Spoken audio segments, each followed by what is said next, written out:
please subscribe and don't forget to press the bell icon to get notified whenever we upload a new video.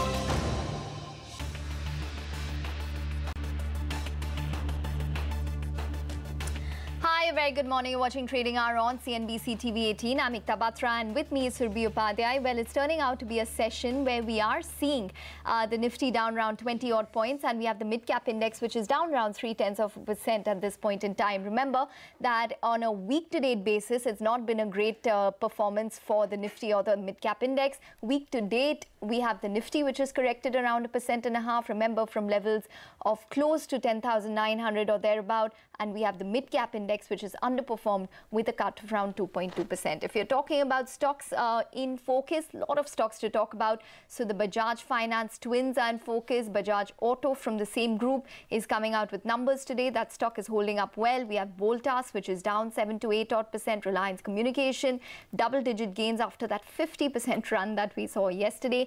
Something like a BEML, which is in focus ahead of all of the drama in the Karnataka elections from the Supreme Court. So that will be something that we'd be monitoring very closely. Hi, Surbi. Hi, good morning, Ekta. Yes, absolutely. So lots of news and cues to go over. Right now, the market is trying to shrug off some of the morning lows. There's a bit of an uptick on the Nifty, as you can see. We're trying to get back towards somewhere the levels where we opened up at the gap. If we talk about stocks, it's probably a good idea to pull up the FMCG twins, both Lever and ITC. They're getting some traction now in trade. In fact, Lever's up almost 2%. ITC is also in positive territory. So there's some buying that's picked up on a couple of these counters. And of course, all the Bajaj Group stocks, as Ekta mentioned, they are very, very smart. The NBFC names, Bajaj Finance continues to be up about 3.5% as we speak. And by the way, Bajaj Finserv is also up in positive territory. Bajaj Auto is going very strong into its numbers. It's been a good week for Bajaj Auto, and that stock is pretty much at the highs of the day. Well, we'll track all the market action as we go forward. Let's move on and get you a couple of trading calls on the market trends right now as well. We have Rajat Bose joining in. Good morning, Rajat. Good to have you on the show. How do you read the picture on the index as of now? And then let's get down to, of course, some stock ideas. See, regarding the index, what I would like to say is that there is a possibility that 10,601 might be retested. Maybe not today, but maybe early next week, and chances are that at higher levels, especially unless you can cross 10,700 to about 10,727, there would be more selling. Once you are above that level, at least some semblance of stability could be seen.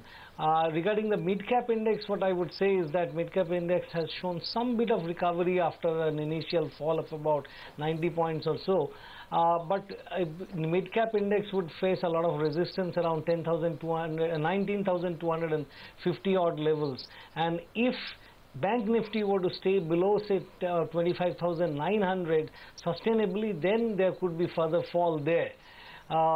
Regarding the stocks that I have chosen, I have chosen one buy call and one sell call. Escorts May Future, that's a sale with a stop above 954, 932 and 925 are the two targets. And you were talking about FMCG. Jubilant Foods is a May Futures is a buy. Stop below 24.90. I have earlier given the stop at 24.80, but that time the price was 2,500.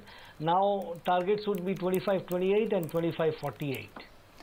Okay, well, a lot of these Bajaj stocks are in focus, Rajat. I'm sure you're getting a lot of client queries on it. What are you recommending? Bajaj Finance, Finserv and Bajaj Auto? See, the thing is that Bajaj Finance is actually going great guns, and so is Bajaj Finserv. These are the two Bajaj stocks that are actually attracting maximum demand.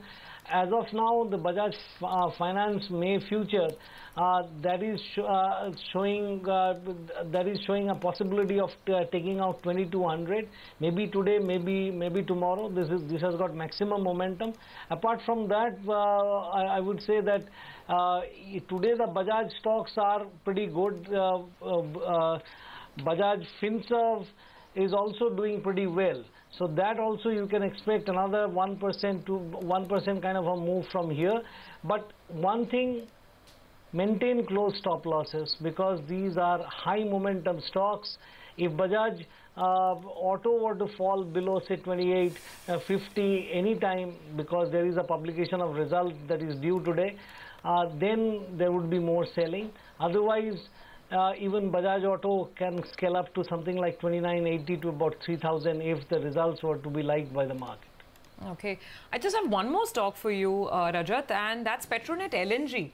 In case you could just do a chart check on that, because Petronet had a very strong session yesterday and is building on those gains this morning.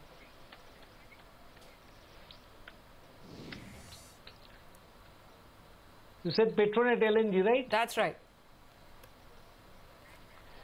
Yeah, there I would say that Petronet LNG yesterday gave a short-term reversal formation. Now, what you need to see is that it needs to take out the 227, 230 kind of supply zone. If it manages to do that, then you would expect it to scale up to something like 235, 240. But the point here is that unless 227 is decisively taken out, you cannot expect further upswing. I would rather prefer a consolidation because from 3rd May to yesterday, the kind of fall that it has experienced, it has covered in 2 trading sessions.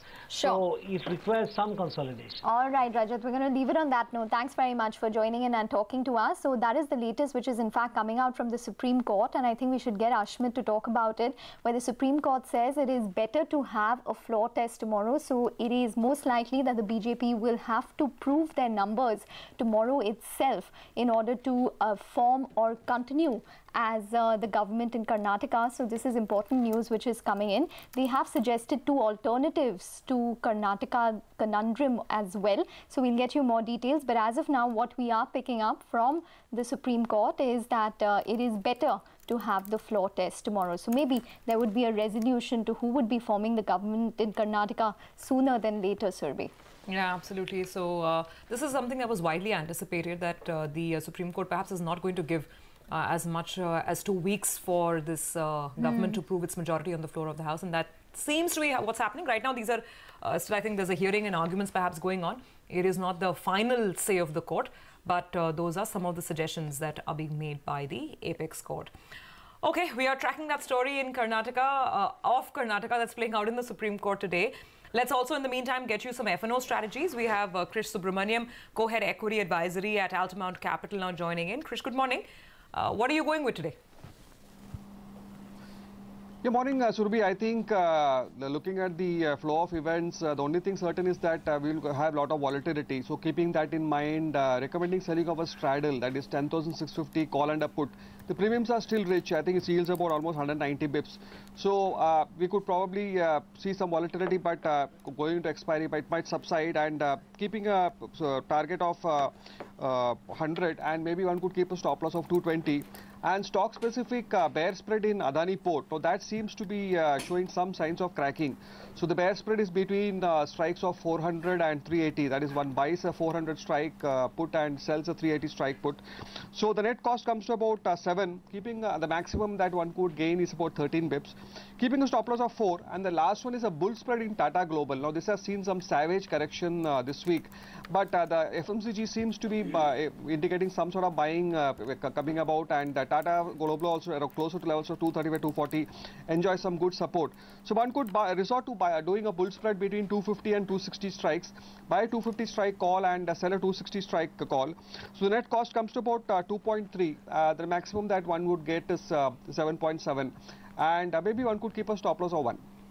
Okay, all right, Krish, we're going to let you go on that note. Thanks very much for joining in and giving us all of those F&O strategies. Remember, these are just observations which are coming out from the Supreme Court now. So we're going to wait for the final verdict on what the Supreme Court decides, and we'll get Ashmit to talk about it when he's free as well. But let's focus on a couple of stocks as well. We have Man Infra, which in fact reported what was a good set of numbers. The revenue was up 35%. We had the EBITDA, which jumped around 70% on a year-on-year basis. Parag Shah, the managing director at Man Infra Construction, joins in to discuss this quarter gone by. Parag, hi, thanks very much for joining in. So tell us what happened in Q4. What led to this revenue growth of 35%?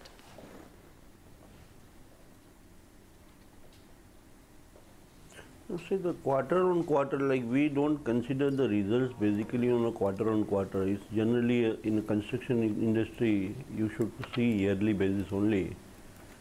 So this last quarter, we had a major turnover from a port sector, and the margins are better in a port sector. So that's why the EBITDA is higher in last quarter. Okay. But we have been able to maintain 30% EBITDA margin on a consolidated basis. Okay, so you're saying that 30% is a sustainable level. Can you break down the top line growth? Tell us what your order book position is, and you know, was there a recognition of some big chunky orders in the fourth quarter? Is that why we are seeing very solid growth?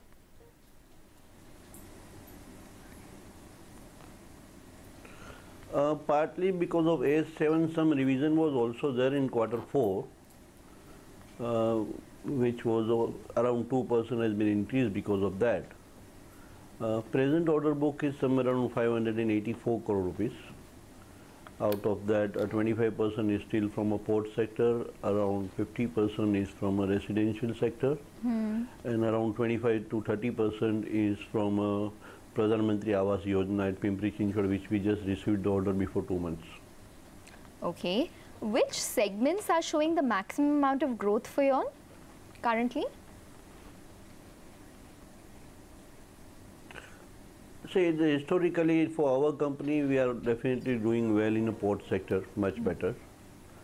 And we have been able to maintain since last almost now 18-20 years. And this year also we expect a good size of orders from a port sector. So if you could give us maybe some more numbers on that. You have ended the previous year at 584 crores order book. What's the growth that you're looking at in FY19? And will the mix remain the same? 25 ports, 25 on this Awas Yojana, and the rest being residential?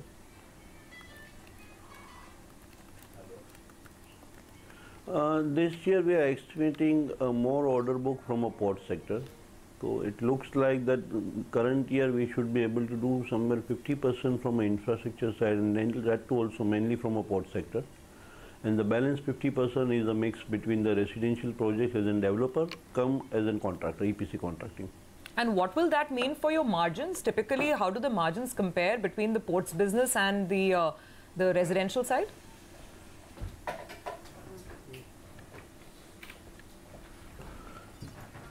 Residential contracting margin, we will always be getting around 10 to 15% as a PAT level.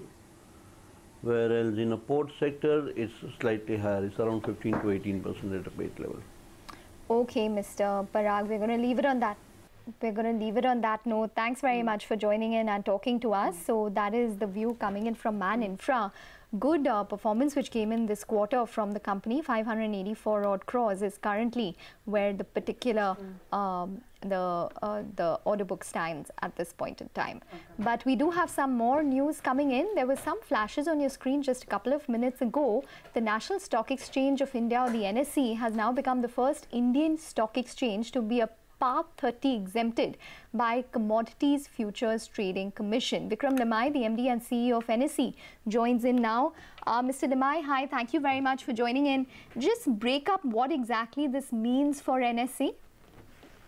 So first of all, I think it's important to understand that this is not an easy process for the CFTC to approve an exchange for trading of derivatives for domestic trading members of the exchange. So this has taken us a few years to get here. I'm glad that we've been able to get this approval.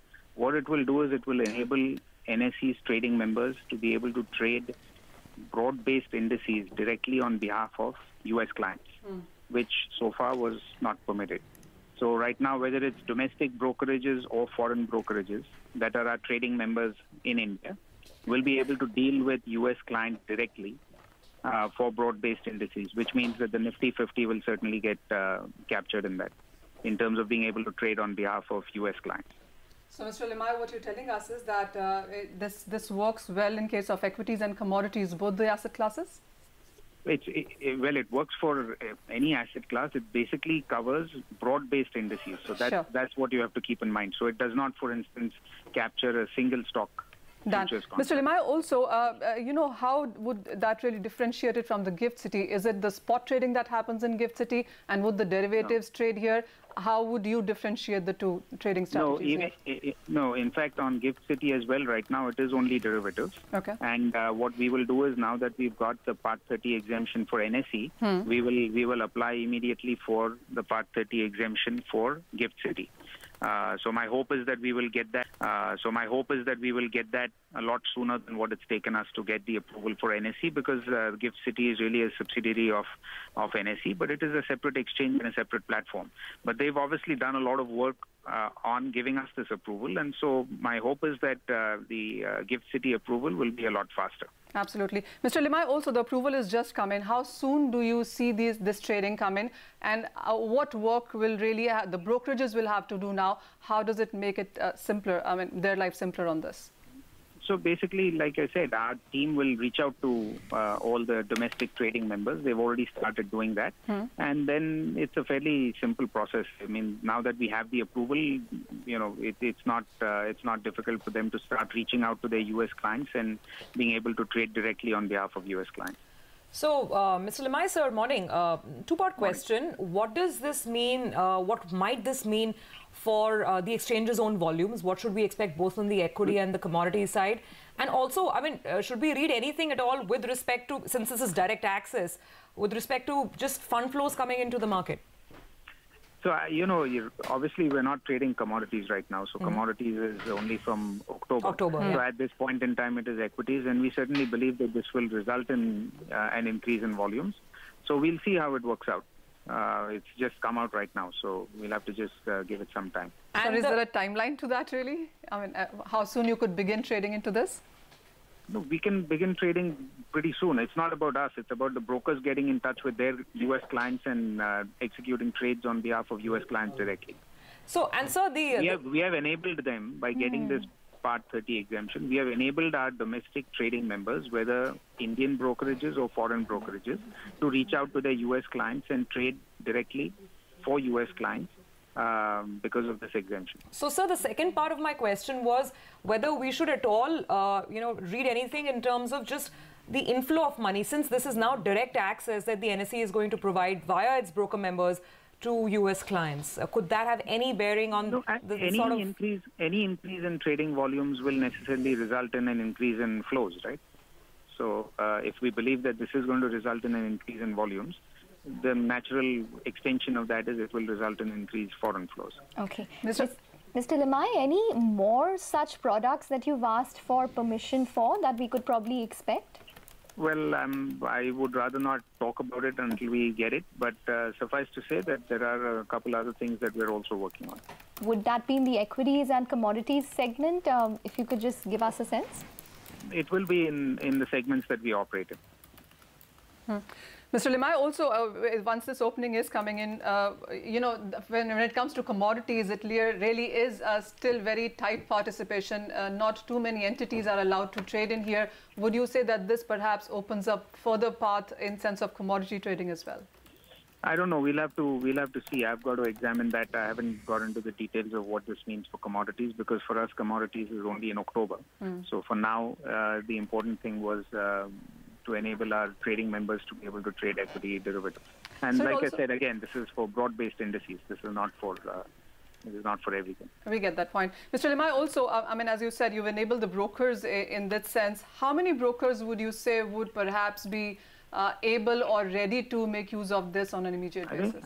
I think all of them, because all the large brokerages, whether domestic or foreign, and I don't want to name them because you all know all of them, all of them operate in India. All of them have been our trading members.